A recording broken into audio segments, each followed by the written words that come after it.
स्वामी विवेकानंद ने कहा था, उठो जागो और तब तक चलो जब तक कि आपको आपका तय किया हुआ लक्ष्य प्राप्त ना हो जाए। मतलब अगर आप लाइफ में कोई भी गोल अचीव करना चाहते हैं, चाहे वो किसी भी फील्ड का क्यों ना हो, तो सबसे पहले आपको करना क्या है कि सबसे पहले आपको अपना गोल सेट करना है कि आप अपने मतलब क्या अपनी लाइफ में किस गोल को अचीव करना चाहते हैं। मतलब सबसे पहले आपको सपना देखना है कि आपको कहाँ पहुँचना है। सपना देखने के बाद में आपको सेकंड काम क्या करना है कि आपको अपने गोल को अचीव करने के लिए आपको जो स्ट्रगल करना है शुरू से लेकर के अंत तक, मतलब आपको जो कुछ भी करना है, जैसे जैसे आपको करना है, जो करना है और जो नहीं करना है, उन सारी चीज़ों के बारे में आपको पता होना चाहिए स्ट्रगल स्टार्ट करने के पहले ही। मतलब आपको करना क्या है, सपना देखने के बाद में आपको अपनी स्ट्रेटजी तैयार करनी है। स्ट्रेटजी में आपको अपना पूरा प्लान लिखना है कि आपने आपको मतलब क्या करना है क्या नहीं करना है। अपने गोल को अचीव करने के लिए आपको कितना टाइम देना है, डेली आपको कितना टाइम अपने गोल को देना है, और कब क्या करना है क्या नहीं करना है। इस तरीके से सारी चीज़ें आपको पहले से ही पता होनी चाहिए। और आपको साथ ही ये भी ध्यान रखना है कि जब भी आप किसी भी गोल को अचीव करने के लिए स्ट्रगल करते हैं, फिर चाहे वो कोई छोटा गोल हो कोई बड़ा गोल हो, किसी भी फील्ड का गोल क्यों ना हो, जब भी आप स्ट्रगल करते हैं तो आपको रास्ते में कई प्रकार की प्रॉब्लम्स को फेस करना पड़ता है, क्योंकि ये जो प्रॉब्लम्स होती हैं वही हमें हमारे गोल के लायक बनाती है। लेकिन मैक्सिमम लोग इन प्रॉब्लम्स को देख करके सरेंडर कर जाते हैं, स्ट्रगल करना छोड़ देते हैं, या रास्ता बदल लेते हैं, या अपना गोल ही बदल लेते हैं। सो अल्टीमेटली अगर आप अपने गोल को अचीव करना चाहते हैं तो रास्ते में आने वाली प्रॉब्लम से निपटने के लिए आपको पहले से ही तैयार होना पड़ेगा।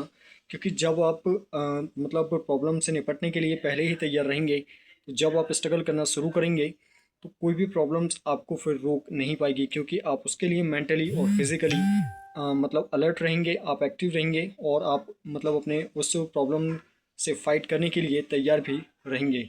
जब आप पूरी तरीके से तैयार होकर के स्ट्रगल करना शुरू करेंगे तो आप आसानी से अपने गोल को ऐसे में अचीव कर सकते हैं। और यहाँ पर एक बात आपको ये भी ध्यान रखना है कि प्रॉब्लम से लड़ते हुए तो आपको आगे बढ़ना है, लेकिन हो सकता है कि फर्स्ट अटेम्प्ट में आप सिलेक्ट ना हो, फर्स्ट अटेम्प्ट में आपको आपका गोल अचीव ना हो। इसलिए आपको मल्टीपल टाइम अटेम्प्ट्स के लिए तैयार रहना है। क्योंकि जब भी हम किसी भी गोल को अचीव करने के लिए स्ट्रगल करते हैं तो फेलियर का सामना भी हमें करना पड़ता है। मतलब सक्सेस हो जाने से ज़्यादा चांसेस हमारे फेल हो जाने के होते हैं। इसलिए हमें फेलियर से निपटने के लिए भी तैयार रहना पड़ता है। और जो व्यक्ति फेलियर से निपटने के लिए तैयार नहीं होता है वो एक दो बार फेल होने के बाद ही सरेंडर कर देता है, स्ट्रगल करना छोड़ देता है। आपको ऐसा कभी भी नहीं करना है। अगर अल्टीमेटली आप अपने गोल को सच में अचीव करना चाहते हैं तो इसके लिए आपको तब तक प्रयास करना पड़ेगा जब तक कि आपको आपका लक्ष्य प्राप्त ना हो जाए। सो मतलब स्वामी विवेकानंद का जो ये कोट्स हैं, उठो जागो और तब तक चलो जब तक कि आपको आपका तय किया हुआ लक्ष्य प्राप्त ना हो जाए, उसका मतलब बस यही है। एक बार आपने चलना शुरू कर दिया तो आपको तब तक चलना है जब तक कि आपका लक्ष्य आपको प्राप्त ना हो जाए। सो आई होप कि आप बात समझ पाए होंगे। सो अगर वीडियो आपको पसंद आई तो वीडियो को लाइक करना, शेयर करना और चैनल को सब्सक्राइब करना बिल्कुल ना भूलें। And also press the bell icon so that मैं इसमें जब भी नेक्स्ट वीडियो अपलोड करूँगा तो उसका नोटिफिकेशन आपको मिलता रहे। So thank you very much to watching my video. आज के लिए बस इतना ही। जल्दी मिलते हैं अगली वीडियो में अगले सवाल और अगले कन्फ्यूजन के साथ।